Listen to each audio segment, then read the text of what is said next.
क्या आप सोच सकते हैं कि जिस जेनेटिक्स, क्रोमोसोम और सेलुलर मेटाबॉलिज्म को हम 19वीं और 20वीं सदी का आधुनिक आविष्कार मानते हैं, उसका सटीक वैज्ञानिक ढांचा आज से हजारों साल पहले भारत में लिखा जा चुका था। जब दुनिया बीमारियों को किसी अदृश्य शक्ति का प्रकोप मानती थी, तब भारत के महान आयुर्वेदाचार्य महर्षि चरक ने स्पष्ट किया था कि मानव शरीर का निर्माण, उसका स्वास्थ्य और उसके आनुवंशिक रोग किसी जादू पर नहीं, बल्कि शरीर के सूक्ष्म जैविक तत्वों और रासायनिक संतुलन पर निर्भर करते हैं। सुश्रुत के शल्य विज्ञान के बाद अब हम प्रवेश कर रहे हैं प्राचीन भारत की आंतरिक चिकित्सा और सूक्ष्म जीव विज्ञान की उस दुनिया में जिसका नेतृत्व महर्षि चरक ने किया था। महर्षि चरक द्वारा संकलित और विश्लेषित चरक संहिता केवल जड़ी बूटियों का संग्रह नहीं है, बल्कि यह आंतरिक शरीर रचना, प्रतिरक्षा प्रणाली, मेटाबॉलिक साइंस और भ्रूण विज्ञान का दुनिया का पहला आधिकारिक विश्वकोश है। चरक संहिता के शारीरिक स्थान खंड को ध्यान से पढ़ने पर आधुनिक वैज्ञानिक भी हैरान रह जाते हैं। इस खंड में महर्षि चरक ने आनुवंशिकी यानी जेनेटिक्स की मूल अवधारणा को गहराई से समझाया है। उन्होंने मानव शरीर की उत्पत्ति और माता पिता से मिलने वाले आनुवंशिक गुणों को समझाने के लिए 3 अत्यंत सटीक शब्दों का प्रयोग किया है: बीज, बीज भाग और बीज भाग अवयव। आज का आधुनिक मेडिकल साइंस जिसे ओवम या स्पर्म कहता है, चरक ने उसे बीज कहा। जिसे आज हम क्रोमोसोम या गुणसूत्र कहते हैं, उसे चरक ने बीज भाग का नाम दिया। और क्रोमोसोम के भीतर मौजूद सबसे सूक्ष्म इकाई, जिसे आज हम जीन या डीएनए का खंड कहते हैं, उसे चरक संहिता में बीज भाग अवयव कहा गया है। चरक ने यह स्पष्ट रूप से प्रतिपादित किया कि यदि माता पिता के बीज के किसी विशेष बीज भाग में कोई दोष या विकृति उत्पन्न होती है, तो होने वाले बच्चे के उसी विशिष्ट अंग में जन्मजात विकृति पैदा होगी। यदि बीज का वह भाग जो दृष्टि का निर्माण करता है क्षतिग्रस्त हो, तो संतान दृष्टिहीन हो सकती है। यह मेंडल के आनुवंशिकी सिद्धांतों और आधुनिक जेनेटिक म्यूटेशन के सिद्धांत की हूबहू व्याख्या है, जो यूरोप में ग्रेगर मेंडल के शोध से 2000 साल से भी पहले भारत में लिपिबद्ध की जा चुकी थी। आनुवंशिकी के साथ साथ चरक का दूसरा सबसे क्रांतिकारी योगदान है उनका मेटाबॉलिक सिद्धांत, जिसे उन्होंने जठराग्नि की संज्ञा दी। आज की भाषा में हम इसे बेसल मेटाबॉलिक रेट, पाचन एंजाइम्स और गैस्ट्रिक जूसेस का समग्र सिस्टम कह सकते हैं।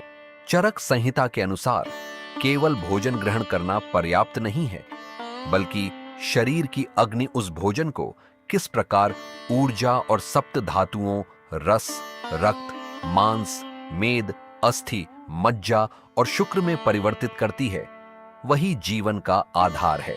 चरक ने स्पष्ट किया कि जब जठराग्नि कमजोर होती है, तो पेट में आम यानी टॉक्सिन्स और अनपचे बायोकेमिकल अपशिष्ट का निर्माण होता है।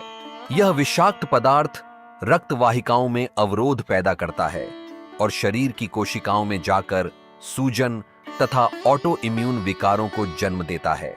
आज का आधुनिक मेडिकल रिसर्च भी इसी बात की पुष्टि करता है कि अधिकांश क्रोनिक और मेटाबॉलिक बीमारियां जैसे टाइप 2 डायबिटीज, मोटापा और धमनियों का जाम होना आंतों के खराब मेटाबॉलिज्म और इन्फ्लेमेशन के कारण होती हैं।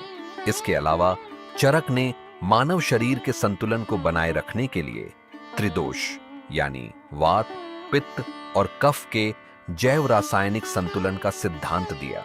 यह कोई दार्शनिक विचार नहीं, बल्कि सेलुलर लेवल पर काइनेटिक एनर्जी, थर्मल रेगुलेशन और स्ट्रक्चरल स्टेबिलिटी का एक संपूर्ण वैज्ञानिक वर्गीकरण था। जब ये तीनों संतुलित रहते हैं, तो शरीर की प्राकृतिक प्रतिरक्षा प्रणाली, जिसे उन्होंने ओजस कहा, चरम पर होती है। चरक का यह मानना था कि ओजस ही शरीर का वास्तविक सुरक्षा कवच है, जो आज के इम्यून सिस्टम और एंटीबॉडीज की अवधारणा से पूरी तरह मेल खाता है। पश्चिमी चिकित्सा इतिहास का यदि निष्पक्ष विश्लेषण किया जाए, तो यूरोप में 18वीं सदी तक हिप्पोक्रेट्स और गैलन के 4 ह्यूमर्स सिद्धांत को माना जाता था, जिसमें बीमारियों के इलाज के लिए अक्सर रोगी का खून निकाल दिया जाता था, जिसे ब्लड लेटिंग कहते थे। यूरोप को यह समझने में सदियों का समय लगा कि शरीर के भीतर पाचन और आनुवंशिकी कैसे काम करती है। ग्रेगर मेंडल ने 1865 में अपने मटर के पौधों पर किए गए प्रयोगों से जेनेटिक्स की शुरुआत की और वॉटसन तथा क्रिक ने 1953 में डीएनए के डबल हेलिक्स मॉडल की खोज की। लेकिन भारत में ईसा पूर्व की शताब्दियों में ही महर्षि चरक ने बिना किसी आधुनिक इलेक्ट्रॉन माइक्रोस्कोप के केवल गहन वैज्ञानिक प्रेक्षण, तर्क और सूक्ष्म जैव वैज्ञानिक समझ के बल पर यह बता दिया था कि जीवन का निर्माण कैसे होता है और रोग पीढ़ियों में कैसे यात्रा करते हैं। चरक ने केवल बीमारी का इलाज करने की बात नहीं की, बल्कि उन्होंने स्वास्थ्यस्य स्वास्थ्य रक्षणम आतुरस्य विकार प्रशमनम छह का सूत्र दिया। इसका अर्थ है स्वस्थ व्यक्ति के स्वास्थ्य की रक्षा करना पहली प्राथमिकता है और बीमार व्यक्ति के रोग का निवारण दूसरी। यह आधुनिक निवारक चिकित्सा यानी प्रिवेंटिव मेडिसिन की सबसे सटीक और कालजयी परिभाषा है। दिनचर्या, ऋतुचर्या और आहार विहार का जो सूक्ष्म वैज्ञानिक वर्गीकरण उन्होंने दिया, वह आज की लाइफस्टाइल मेडिसिन का आधार बन रहा है। चरक संहिता की यह वैज्ञानिक धरोहर इस बात का जीवंत प्रमाण है कि भारत का चिकित्सा विज्ञान प्रयोग, अवलोकन और सूक्ष्म विश्लेषण की मजबूत चट्टान पर खड़ा था। यह ज्ञान किसी बंद कमरे की कल्पना नहीं, बल्कि प्रकृति और मानव शरीर के गहरे जैविक नियमों की वैज्ञानिक विजय थी।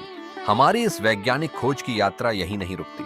चिकित्सा और जीव विज्ञान के इस गहन रहस्य से आगे बढ़कर हमारी अगली कड़ी में हम अंतरिक्ष और गणित के उस ब्रह्मांडीय कैनवास की ओर चलेंगे, जहां महान वैज्ञानिक आर्यभट्ट ने टेलीस्कोप के बिना पृथ्वी के घूर्णन, पाई के सटीक मान और ग्रहण के रहस्यों को उजागर किया था।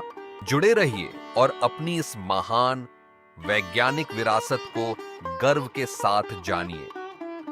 अगर आपको यह वीडियो पसंद आई हो तो इसे लाइक जरूर करें, अपने दोस्तों और परिवार के साथ शेयर करें ताकि यह जानकारी सब तक पहुंचे। ऐसे ही ऐतिहासिक रहस्यों और विज्ञान के लिए चैनल को सब्सक्राइब करें और बेल आइकॉन दबाना न भूलें। इस विषय पर आपकी क्या राय है, हमें कमेंट करके जरूर बताएं। नमस्कार।